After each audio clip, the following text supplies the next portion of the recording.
Hi guys! For today's mini vlog, tara at samahan nyo kong i-unbox itong pinadala ng Tuna Home na 5 liters air fryer. Friday nila ito sinend sa akin at na-receive ko na ng Saturday, o diba ganun kabilis?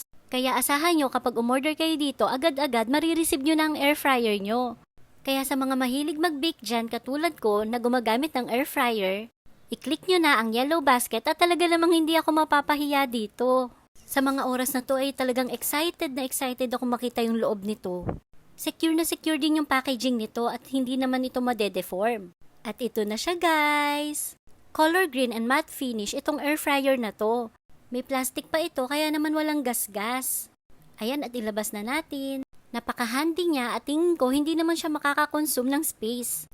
Ayan, at makikita nyo na nakasil pa itong sa may lagayan niya. At sinubukan ko nga tanggalin yung plastic dito sa ibabaw. Guys, mahirap siya tanggalin kaya walang gas-gas to. Excited na akong gamitin to at gamitin sa mga baking ko.